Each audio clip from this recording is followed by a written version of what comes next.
Hello, everyone, and welcome to the Wednesday Build. This is episode 1.11 or 11, and our topic today is bravery and vulnerability in business. Success lies in liberating your individuality. Today, we'll be featuring you and me, Glasgow last weekend, confidence, and Bond 7.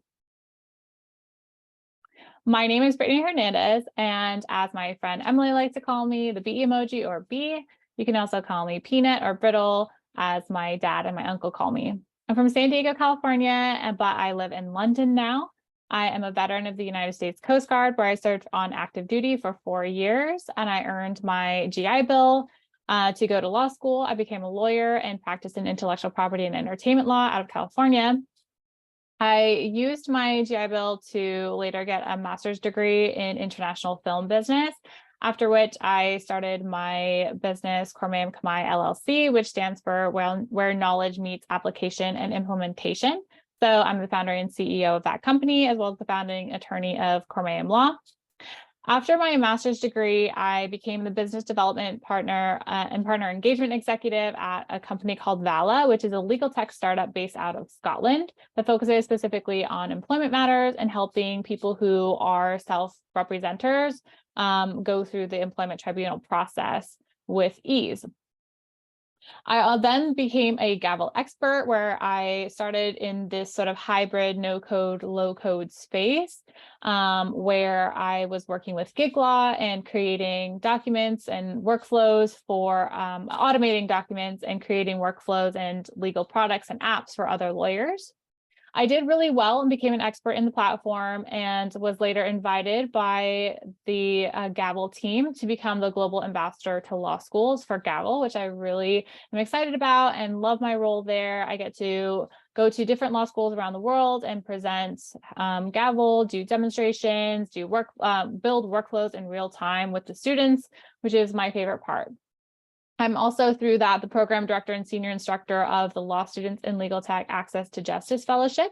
We just kicked off week 9, and we're still accepting applications. So this is a 12-week certification course in legal technology. We cover Gavel, we create a couple of workflows together and apps, and then we also have the students build their own for a hackathon competition after the certification course. We do have rolling admissions until March 28th, which is really exciting.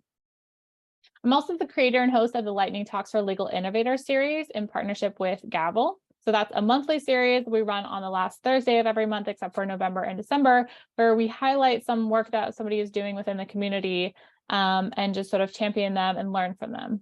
I'm also the creator of this series called Wednesday Build, where every Wednesday at 10 a.m. Pacific time, I talk about some topic that's top of mind that has to do with either no-code building, low-code building, intersectional development, bravery and vulnerability, like our topic today, which has to do more with how you can be better in business, and how success lies in liberating your individuality. I like to make these a little bit fun and playful, but at the same time, provide value along the way. I'm also the creator of a free interactive digital magazine that is built on Gavel called Code Word Hex, which comes out every Tuesday. And I'm also the founder, course creator, and senior instructor of Cormayam Academy, where we have Gavel certification courses, which just relaunched yesterday because of the rebrand of Documate to Gavel.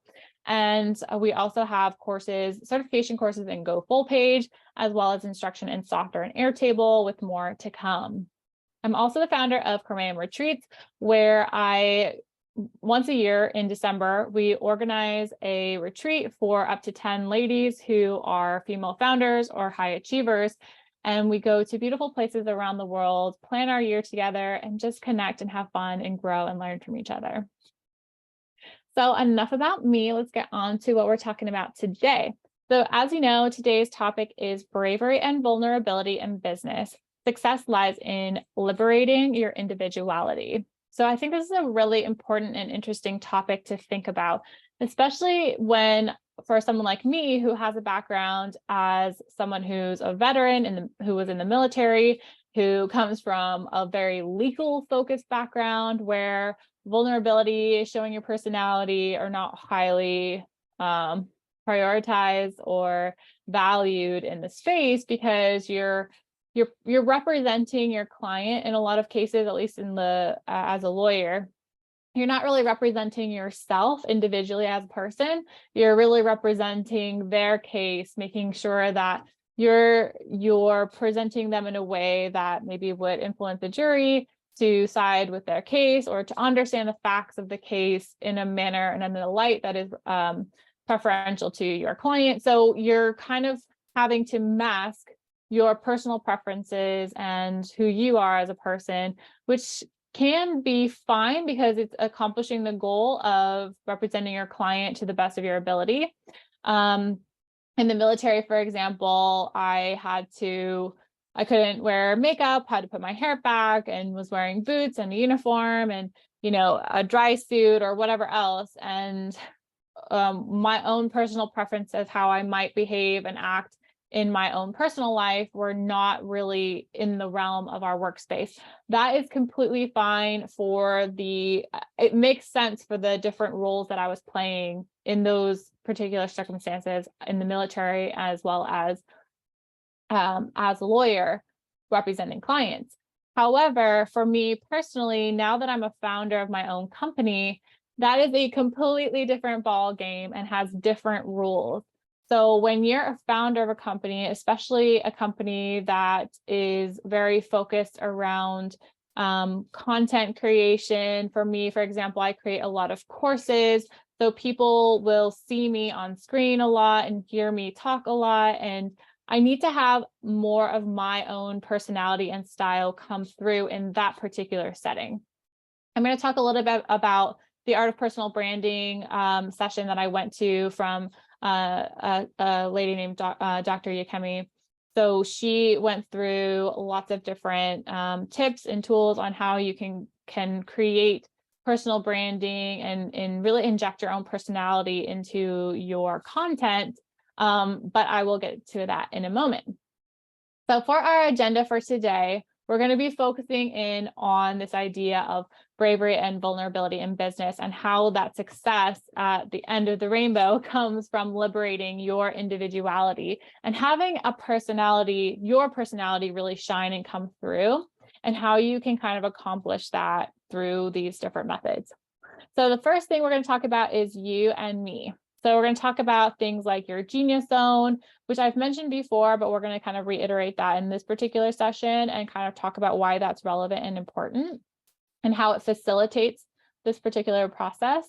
We're also going to talk about Glasgow last weekend, because I went to Glasgow, which is in Scotland, for a couple of days, Friday through Sunday.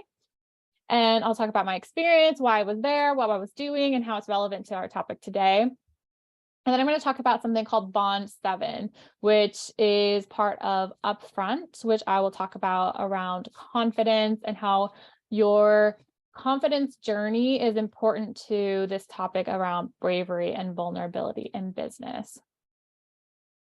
So let's go ahead and get into this now. So the first thing we were going to talk about is you and me. So when I talk about you and me, we're talking about who are you and who am I? So we can also discover who we are through thinking about our genius zone. So this is, as I said, something that I've mentioned on this particular show in the past, but I always like to refer to in order for us to really hone in on what this is for us. So the reason why I have this Kindle Cloud Reader pulled up is because of these two books here. So I highly recommend that everyone in the world reads the book, The Big Leap, as well as this book called The Genius Zone. They're not very long, but they're super important, as well as a lot of these other books. And this one's just for fun. But for The Big Leap and The Genius Zone, what the author Gay Hendricks is talking about is the fact that there's this thing called the upper limit problem. And he goes into the fact that the upper limit problem has to do with our kind of our internal fear of going to our highest potential and reaching our highest potential. But in business, you have to be able to reach your highest potential in order to be successful. So he kind of goes through, let's see if we can get a quick definition of the upper limit problem. How to spot it in daily life. Let's just double check. I call it the upper limit problem, and I haven't met a person yet who didn't suffer at least a little bit from it. Blah, blah, blah, blah. Let's just see. So basically, it's just talking about how you really have to clear this and confront your upper limit problem, or you won't be able to be successful. So I can't say like a very clear definition of it, but the idea, we'll just say, is that the upper limit problem is something that you can push past if you recognize that it's there and when it's hitting you. And it can often show up, because he kind of talks about how this shows up physically in your life. Maybe you get sick as soon as you start to see some success and start to be right before your zone of genius, for example. And you're about to operate in that space. So what we found, or what he says, is that there's a couple of different zones of genius that you can operate in. And you need to, well, not different zones of genius, but let's say different zones. And each one is going to be a little bit different. So let's talk a little bit about the 4 zones and how you can find your zone of genius. And kind of push past that upper limit problem.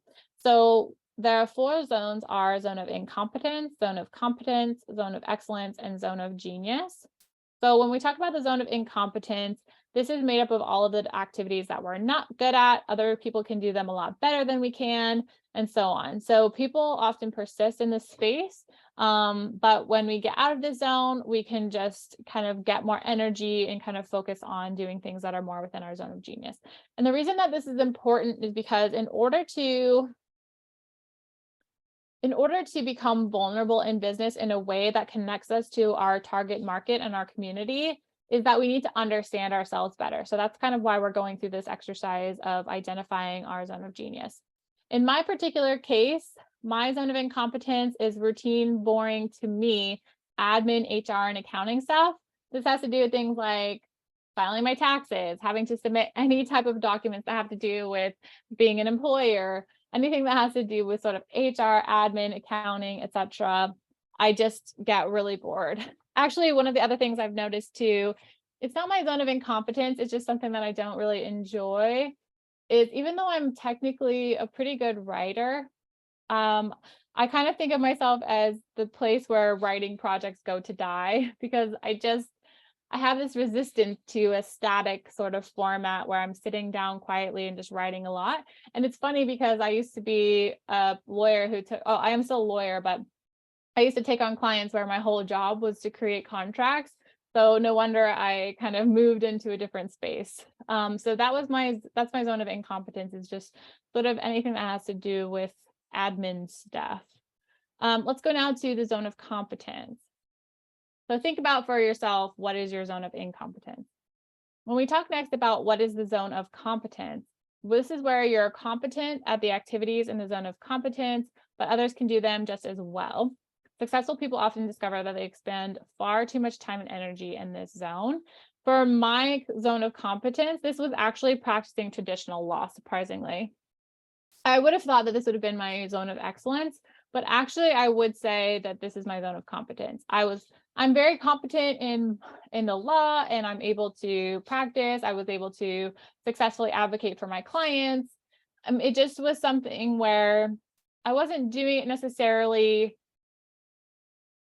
so much better than other people that it could be considered my zone of genius. And there were things that I personally, things that were holding me back from fully embracing it, because of things like me not actually liking writing contracts and it being a very big part of my job.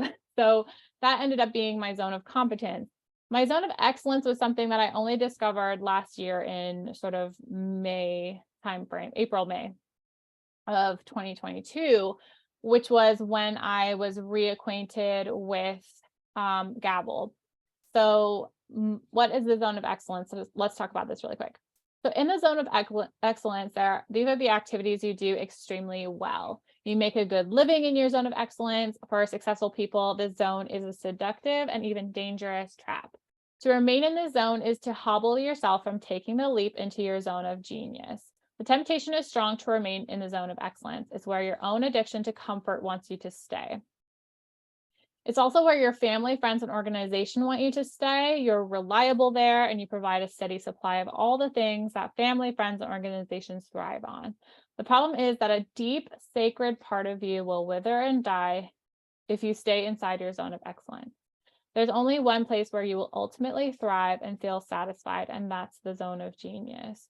So I really want you to think about this particular point here, which is there's only one place where you will ultimately thrive and feel satisfied, and that's your zone of genius. For me, my zone of excellence was actually being a freelance builder, automator, no-code, low-code developer, where I took on other people's projects. So this is also around like bespoke tutoring for individuals and teams and bespoke consultations for individuals and teams. And I want to always point out that it doesn't mean that I would never do these things as a way of diversifying my offerings and services, or if there was some particular case where I wanted to do this. It just means that I'm good at these things, but there's a part of me that prefers to just work on my own projects because I have a lot of ideas. And there's only so much time in your life and in your day that you can devote to something. So when my attention gets pulled away to resolving someone else's problem, it's not about being selfish or something. It's just that there's something inside of me that needs to come out, and that I have a desire to create and spend my time on.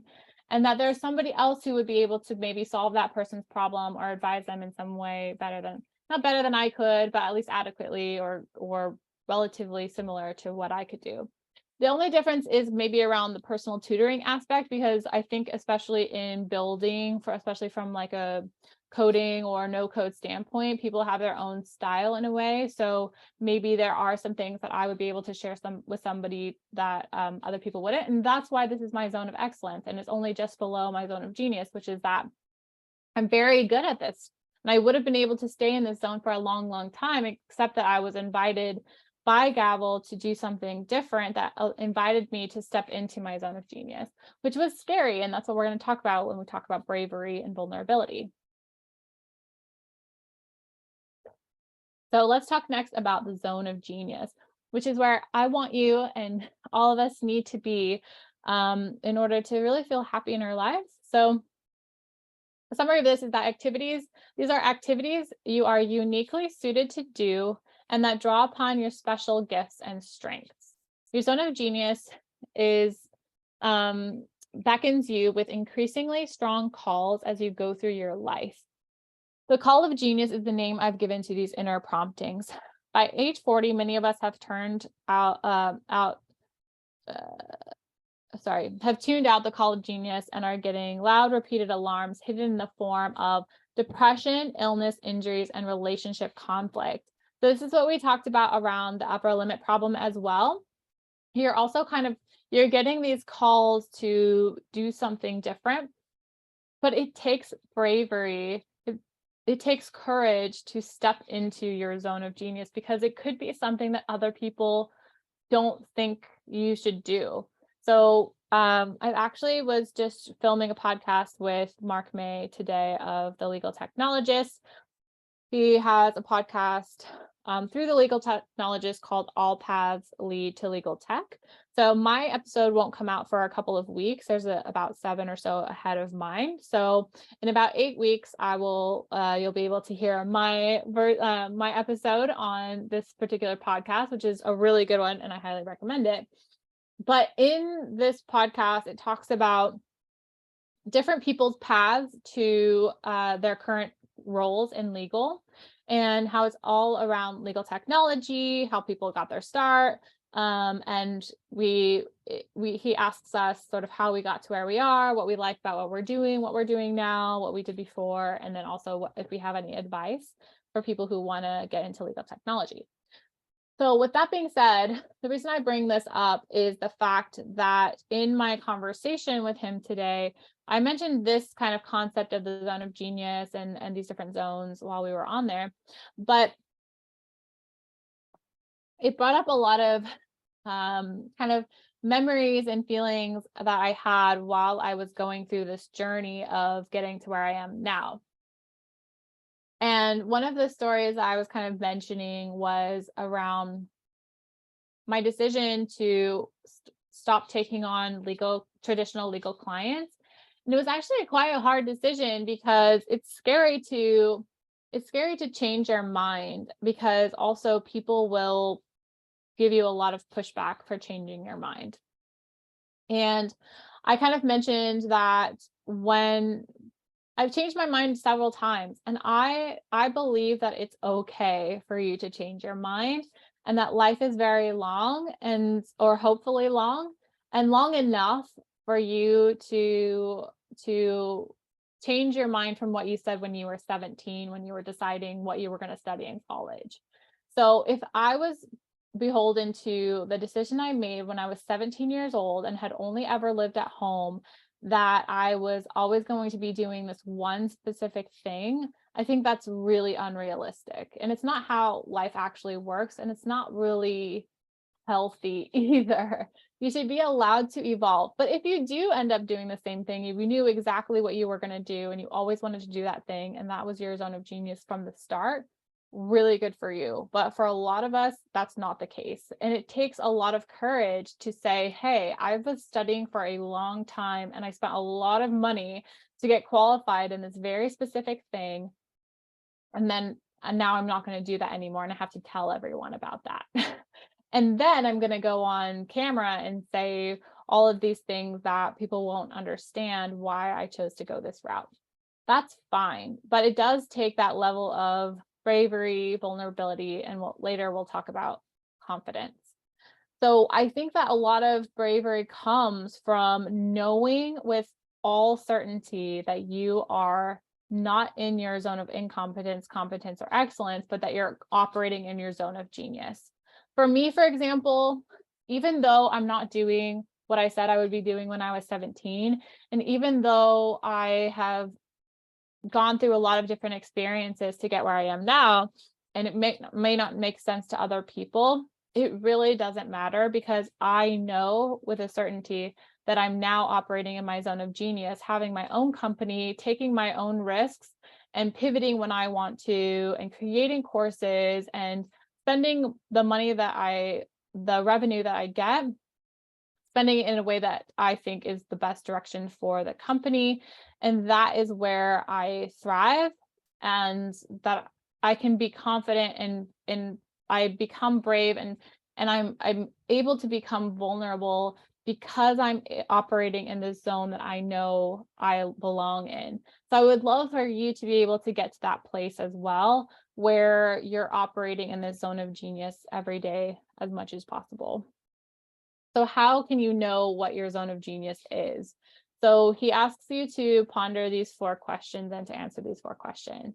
What do I most love to do? I love it so much that I can do it for long stretches of time without getting bored or tired. And then the next question is, what work do I do that doesn't seem like work?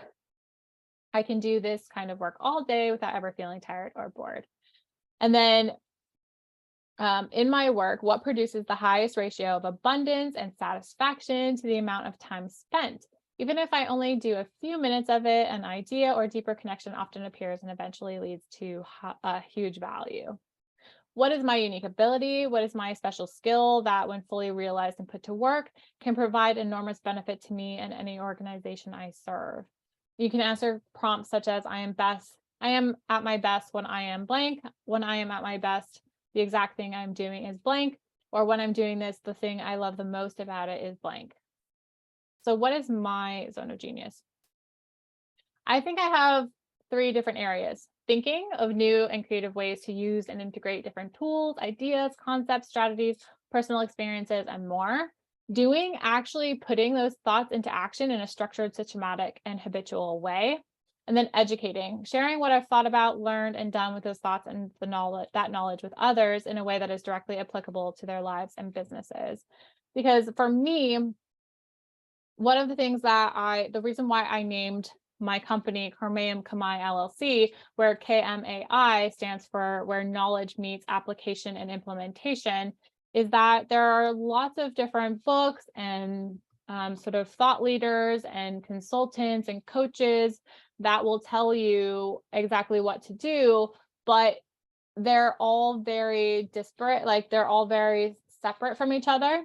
So let's say, even if you just look at these books, for example, here, maybe you are about I'm not going to say this on something that I'm going to post, but let's say this book here talks about gratitude and having there's another version of this book that's the money version that talks about it talks about like having money mantras and things like that. Atomic Habit talks about cue, craving, response, and reward, and the 4 laws of behavior change, make it invisible, or sorry, and the inverse of those. So make it obvious, make it attractive, make it easy, and make it satisfying. And then you have the inverse of those to get rid of a bad habit, things like that. Your Creative Brain talks about the creates brain sets model and how you can get in and out of each brain set and how to do that. And so everything will give you, then you have things like the 7 habits of highly effective people, the 6 habits of high performers, the 5 agreements, the in We Should All Be Millionaires, Rachel Rodgers talks about the 7 habits of millionaires, the 7 daily habits of millionaires, things like that. So when you look at these different books or you talk to different coaches or whatever else, they're always going to give you these different kind of frameworks or steps to get to something. Amazing. I love all of them. My thing is more about how can we integrate all those things together? So, and also what does that look like when you apply it to your daily schedule? So that's kind of where I am in my zone of genius, is taking all of these separate pieces and seeing how they can fit together. So that's how I'm good at things like the no-code software, for example. When I think about Gavel, something that I'm really good at is seeing how Gavel can be used in combination with other platforms. Things like Notion, Thinkific, Canva, even like HubSpot, whatever else. So because of Zapier, you're able to connect things like Gavel to every other type of platform out there. So there's a lot of potential, and also how you can integrate things like software with Airtable and Gavel or whatever else. It doesn't always have to be Gavel. But the point is that I'm good at figuring out how things fit together and then explaining that to other people. So that is my particular zone of genius. And I think it would be beneficial for you in the success of your business to liberate your individuality and your specific zone of genius. But you need to know what that is first. So your first step here would be to identify what is your zone of incompetence, what is your zone of competence, what is your zone of excellence, and what is your zone of genius. And then the next step would be to cultivate a sense of confidence that allows you to be brave enough and vulnerable enough to take the big leap into your genius zone. And that's where success lies in business, is liberating your individuality and allowing yourself to step inside of your zone of genius. So let's talk a little bit now about, so we've talked about you coming to terms with what is your zone of genius, what is your zone of incompetence, and really looking at those questions and answering those questions honestly, because it will be completely life-changing once you understand where you really can shine. Next, we're going to talk about Glasgow last weekend and how it's relevant to this conversation. So last week, I attended a conference called Upfront and Center in Glasgow, Scotland for a couple of days. So the conference itself was actually just for one day. So we had such a fun time. This is such a great event. And so this is what our schedule looked like. We went to, so it was in Glasgow at this place called the Barris Art and Design Studio. So I had never been to Scotland before. I'm sorry, I had never been to Glasgow before. I'd only been to Edinburgh. So it was really fun for me to get to go exploring. I wanted to share some pictures of the event with you and my time there. So I got to go to the Glasgow Cathedral, which was really beautiful, gorgeous. I highly recommend it. Got to see some really cool art. And I got to go to the conference itself, which was in the kind of art and design studio that I mentioned here. So I got to see Lauren, who I had met before about, at this point, it was, I think, a year ago. Yeah, actually almost a year ago exactly, I met Lauren Curry, who was at the Pregnant Then Screwed party because she's on the board there. And I was there because I was working at Vala. She was dancing, had her gorgeous earrings, and was just being fabulous as always. I got to just say a quick hello to her, and then I was sort of introduced to her work because of meeting her at the that particular party in London. And then I just sort of really engaged with her content through her company Upfront. So basically, I signed up for the newsletter. I listened to the podcast. The podcasts, even though they were only 14 minutes long, were completely life-changing because she did a really good job of distilling all of this information that's super important and relevant and helpful down into a really bite-sized chunk that I could just consume every week when I went for a walk or whatever else. So after kind of, I'll talk about Bond 7 later, but at this point too, I just wanted to kind of do anything that she said, because just listening to 14 minutes of her podcast once a week changed my relationship with money and my relationship with confidence and my mindset around being brave enough to kind of enter into this realm where I could be somebody who has my own company that generates revenue enough for me to pay for software that allows me to create more streams of revenue, that gives me the freedom from the time, location, and financial freedom to have the life that I have now and support my future family and in partnership with my fiance. So what I wanted to mention here is we had 300 or so women and non-binary people at this incredible event where in advance of this particular event, they hosted this kind of smaller, more intimate Zoom call where we got to sort of work out our niggles and or this idea of like your kind of feelings of nervousness, and you got to meet a couple of people beforehand so that by the time you got there you already had some friends. So I really liked that, and I think it's relevant to what we're talking about here because it reminds me of something that I think about a lot when it comes to things like public speaking or doing events like this, or whenever you're trying something new in your business. And that is something I'm going to refer to as the shakes. So the reason why I say this is what I've always noticed, especially, so I go to church every Sunday and there's always somebody up there on this pulpit speaking. And in the way that the church that I go to has it, the people who are just sort of normal people, it's not like a professional like clergyman or something that always does the sermon. And in the church that I go to, members of the congregation will be assigned a specific task and topic, and then they speak on that topic. So it would be somebody like me going up on the pulpit and talking about, let's say, some particular topic like repentance or something else. So the point in that is just to say that almost invariably, except for people who are maybe a little bit more practiced in public speaking, but even then, what you'll see is what I'm saying is the shakes is that if you look at their hands are usually shaking. Maybe their voice doesn't shake, but maybe their hands are actually shaking a little bit. You can see a slight sort of shake. And I actually noticed this. I have a very strong visual image of this when I went to a Toastmasters session just a couple of weeks ago here in London. And it was my first time ever going to a Toastmasters meeting. And it was very interesting to see how each person responded to feelings of nervousness.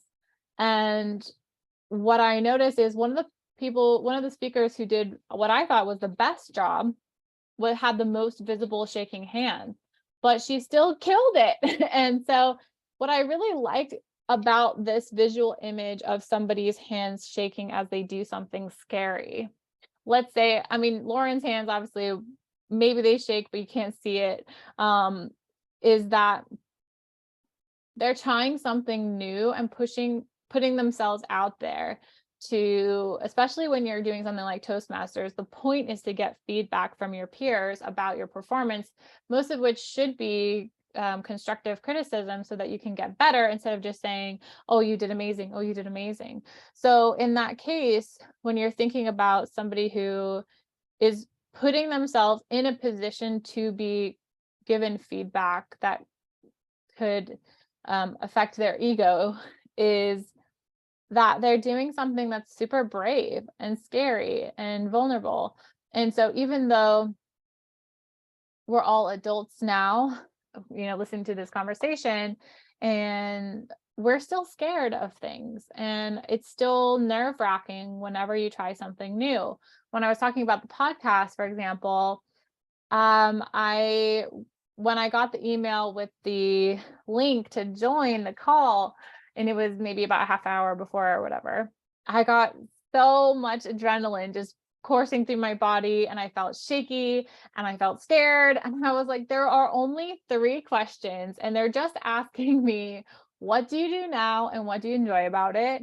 What would you advise other people? And how did you get where you are today? So I'm literally just talking about myself, not even some hard-hitting technical thing that I could get tripped up or something. I'm just talking about myself for a little while, between 20 and 40 minutes.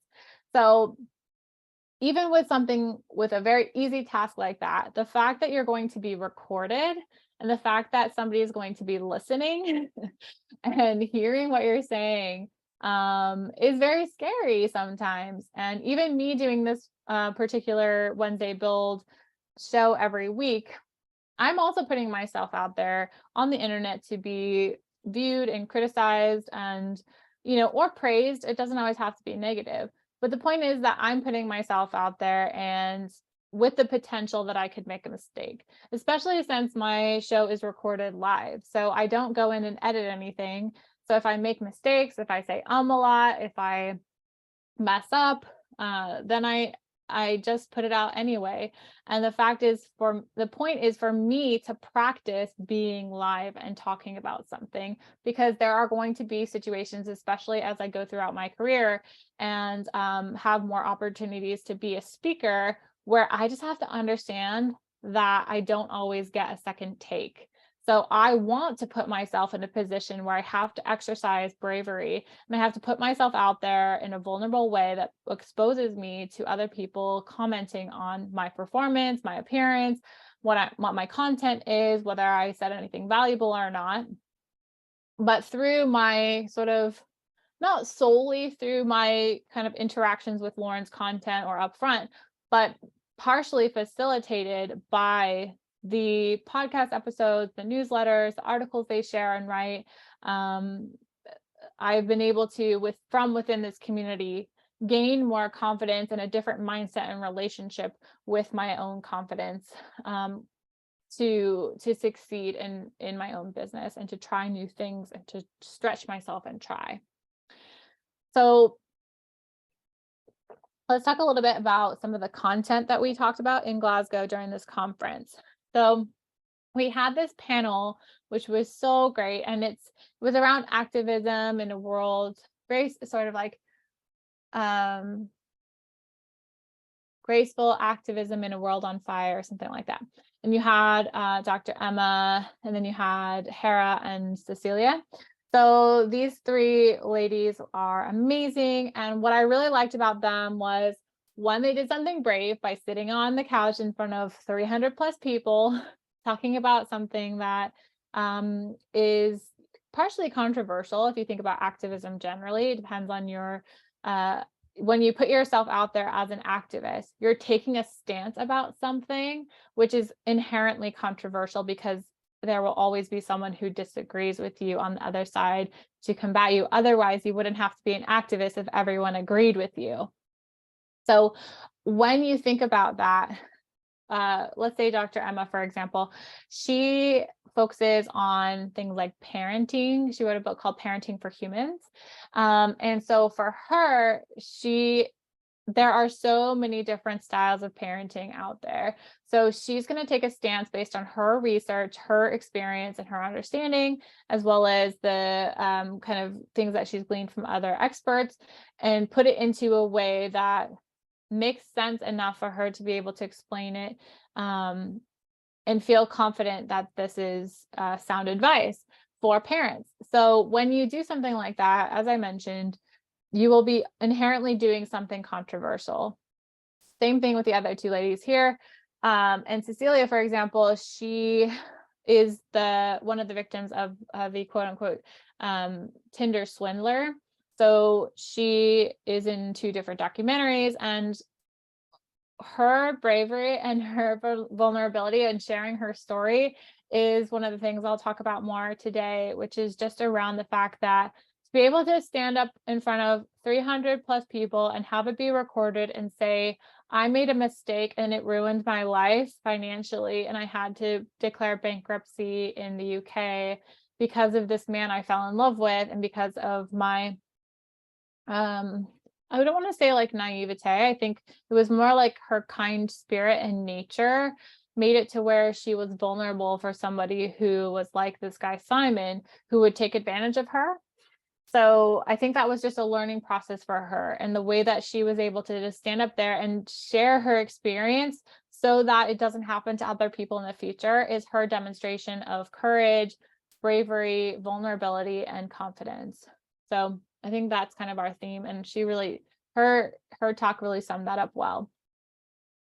So one of the things that I love about Upfront is that we have this idea of no apologizing, zero, nada, nil. Because when you are putting yourself out there and trying new things, you know that you're going to make mistakes along the way, and you're not going to do it perfectly. And you have to just accept that. I'm not going to do everything in my business perfectly. And actually, I made a mistake that affected my relationship with Lauren. Not really a mistake, but in the sense that, and I won't go into every single detail or whatever, but there was a situation that happened where she was disappointed in me. And it was hard because there are aspects of what happened that that were outside of my personal control. Other people canceling that were supposed to come to an event, flights getting canceled, and taxi drivers being rude, and different elements of a situation where I felt sad that her experience was sort of tainted by other people's decisions or behavior or circumstances, but that it affected my relationship with her. And hopefully now it's repaired and I got to see her and everything is, I think, fine on my side. But just to say that when you put yourself out there, especially when you invite your heroes to be a part of for me, Lauren is somebody who's a bit of a hero for me because she's changed my life and affected it in so many ways with her content and the different things that I've mentioned, like her podcast and her newsletter and the articles, and not just hers. Obviously, it's a whole team of people who are putting these things together, but it's something that she is leading and making decisions about that affect what content gets put out there and shared. So for me, so this person who I really admire and have a good relationship with, for her to feel disappointed in me or to associate me with something that was a little bit more negative was really, really hard for me. However, I feel that I was honest in the whole situation. It was a really hard situation because of the different cancellations and different things happening. But at the end of the day, I wouldn't apologize or regret. I don't regret, let's say, inviting her to come along to be a part of what we were doing, that she came and that I tried and did my best to make sure that aside from all the things that happened, that she felt welcome and that she was, compensated for the lack of the value that she expected, or the value that she didn't receive that she was expecting to receive. So at the end of the day, I've learned from her how to handle that experience, and to move on, and to be a grown up, and to have grace and maturity to say, there were things that I could have done differently. There were things that were outside of my control. But at the end of the day, life moves on and we have to move on. So moving on, I'll just say too, I got to kind of see a couple of other really fun things in Glasgow, and we had a fun party, and I got to go to this cathedral that I mentioned and see a couple of other fun things there. I was just going to see, this is the market that we were at. The entrance to the event, they had branded cookies, and this was the speaker that I was saying. This is Dr. Yakemi Otaru, who has a really interesting story as well. She lives in Aberdeen and has family, and she's amazing. She's got several degrees, and a lot of which are in engineering. So she talks about how her dad told her when she was younger that she should be an engineer. So she went to school, became an engineer, got all the degrees, became a doctor, and this and that. And then she had I think she was doing that for 8 years. And then she was starting to go into her genius zone and think, I think I could be doing something else that would make me happier, that is more in the realm of what I'm naturally good at, rather than just something that my dad suggested that I do, and ended up just sort of being part of her life. So I think in that, what she's done, and what she kind of mentioned around this side of art of personal branding, had a lot to do with being authentic, being vulnerable, and putting yourself out there and opening up. So one of the things she mentioned is to open up as part of your content. And for me, for example, that is talking to a camera and to an audience about things that are a little bit more difficult, or I'm going to go into a little bit in a minute about some anxiety that I had last year, things like that. So when we do that, though, when we take ourselves to the place where we can be vulnerable with our communities and with other people, that invites genuine connection back. So there's always a benefit to that. As you'll know from people like Brene Brown, for example, who does a lot of stuff on vulnerability. She's got such a great TED Talk, which is Vulnerability, Not Oversharing. That's a great title. So I think that this is the original one. Let's just double check. 19 million views. That's so crazy.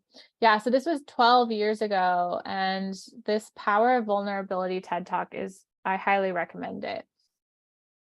And she kind of talks about shame and vulnerability, and she's like a shame researcher and all this stuff. So she's fabulous. Read everything by Brene Brown, of course.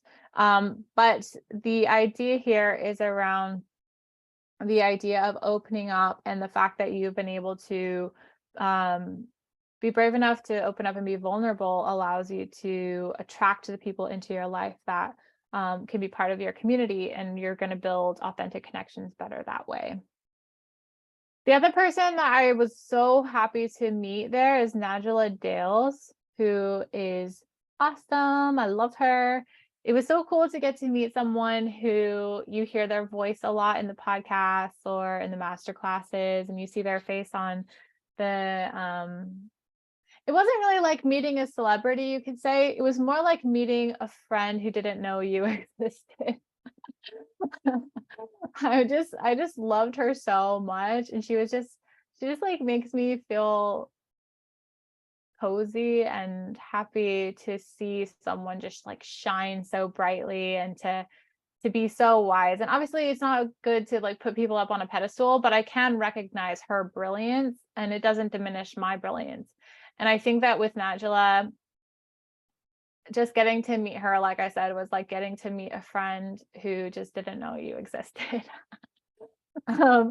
So what she did as well that I wanted to highlight is that she did a talk. Our schedule was this. So let me just try to find her topic.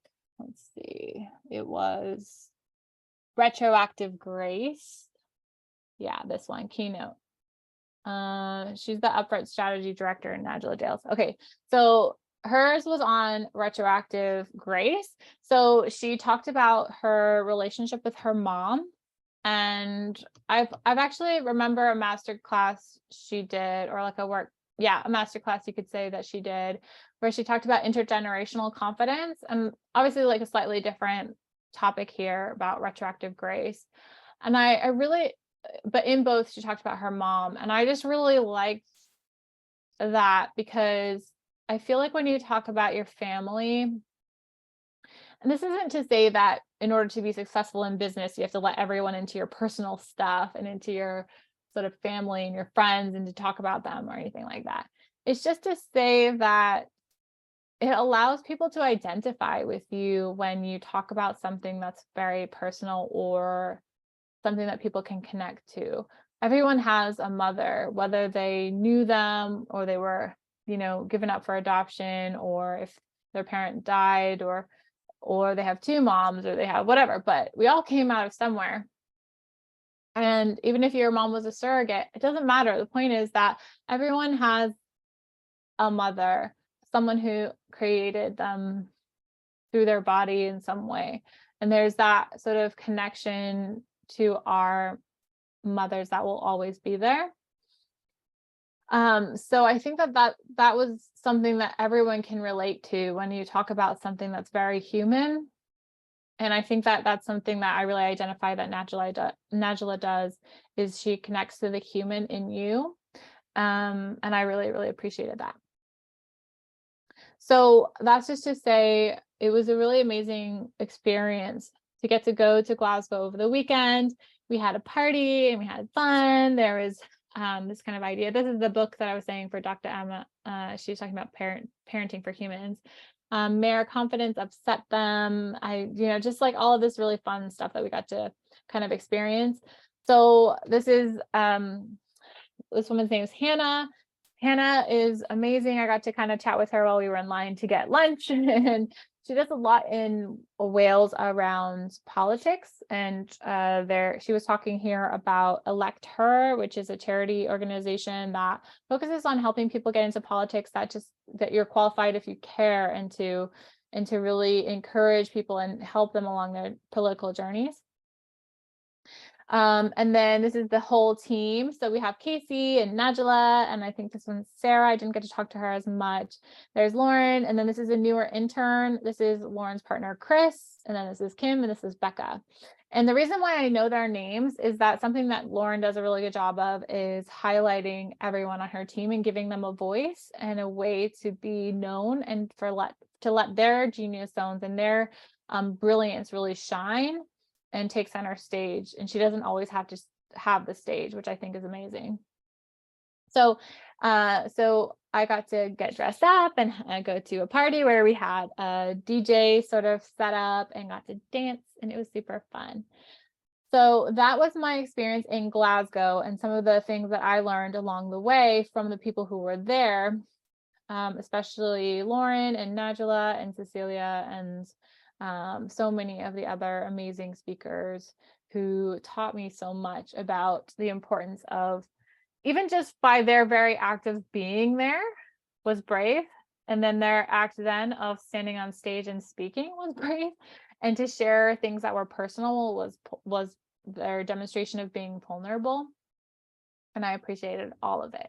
And I hope and wish success to the upfront team and all the people who put this together and who were there, because it really showed that success was having people there who connected with the message and enjoyed it. And that really came from each speaker having their own individuality and really expressing that and sharing that with us. So let's move next on to Bond 7, this last part. So what Bond 7 is, let's talk quickly first about what Upfront really is. So as a company, Upfront is on a mission to change confidence, not women, and this idea that they're changing confidence for 1 million women. And they do this through the Bond. So is a 6-week course, and there's different bonds, Bond 1, 2, 3, 4, 5, 6, 7, etc. We have the global community, and then content. So Bond 7 here you can see is for women and organizations that are interested in increasing their confidence. A bond is the collective noun for a group of women. And so it's really for women and non-binary folk. So thousands of women from over 50 countries have joined a bond since they launched in August 2020. For Bond 7, which is the next 6-week course. So as you can see, it's not by year. Now it's once a year, I believe, but they've also done individual bonds. So, so you could have a cohort for just a particular organization. And then also there were live workshops in the beginning, I think. So now, though, there's an online 6-week online course, and it starts the 5th of June and goes until the 17th of July. And so what you can do is, if you'd like to, you can join me for the upfront bond and Bond 7 experience. So I wrote a blog back maybe a couple months ago. Yeah, end of last year. I used my therapy budget to buy my upfront Bond 7 seat. Here's why. And I kind of went through, yeah, it was November. So I kind of just went through, like I said, my experience of having a panic attack. And that was in April. I was having a lot of panic attacks in early 2020. I was just having a really hard time with my work at the time, with my finances at the time. I was just having a hard time, and I was having a lot of panic attacks. So I started having some therapy sessions. And then after I was able to kind of regain some of my emotional strength, I actually found that I wanted to participate in Bond 7. So you can see kind of that the lessons aren't unlocked yet, but what I'm going to be learning in Bond 7 in June and over those 6 weeks is things like confidence myths, why you're extraordinary, your mindset matters, learning the language, being visible, building a writing habit, speaking up, citing diversely, building a confidence culture, how to be a good audience, whiteness and privilege, breath, voice, posture, pace, hands and arms, status, choosing what you want to talk about, how to design your story, how to practice presenting, being on a panel, how to answer, tell us about yourself, introducing yourself to and others, lifting others up and building it up, etc. So these are some of the things that we're going to be learning in Bond 7. And then also one of the values of being in Bond 7 is the community that I'm going to be a part of, which I already got to meet some of the people who are in the community while I was at Upfront and Center this past weekend in Glasgow. So I hope that you join us as well. I will give you a link to Bond 7. I am a partner of Upfront, and I only ever partner or be an affiliate of people and companies I truly believe in and participate in myself. So I've already purchased the course for myself for June, starting this year. And I really believe that this is going to help me personally to explore this aspect of myself and to become more brave and have more confidence and to display more vulnerability so that I can be successful in my own business as I liberate my personal individuality. So if you have any questions about today's episode, you can reach out to me. I'll give you my contact information in a moment. And I'm just going to go quickly through our announcements, which is the Wednesday build happens every Wednesday at 10 a.m. Pacific time. Every Tuesday, I put out a new issue of Code Word Hex. We have courses at Core Mayhem Academy on software and Airtable, a certification course in Go Full Page, and more to come. We also just relaunched our Gavel certification courses. They were formerly the Documenter certification courses. And so you can get certified officially in Gavel at the basic silver or gold level through our courses.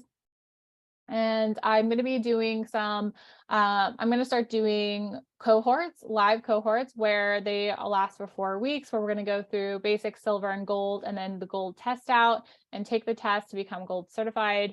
That's going to be starting on March 30th at 10 a.m. Pacific time, which is a Thursday for 5 Thursdays. We also still have the Law Students and Legal Tech Access to Justice Fellowship going on, as I mentioned. We just kicked off week 9, so you're welcome to apply if you're a current law student or a recent graduate within 1 year or a participant of an incubator program, such as those that are put on by law schools and bar associations. Also, Chromium community. So you can join, if you join any of our courses, you can be part of our Chromium global community. And finally, you can join us in the Gavel formerly documented community, which is an active Slack group. So thank you so much for your time and attention today. Next week, we're going to be talking about networking for human beings, humor, genuine interest, and authentic connection, and how that builds community. Feel free to connect with me on LinkedIn or via email. My email address is brittany@chromium.pro. If you want to talk to me about my position with Gavel through the law school program and have me speak at your school or anything else, you can email me at brittany@gavel.io. Thank you so much for those of you that are with me live, and I look forward to seeing you all next week. Thank you so much for being here. Bye, everyone.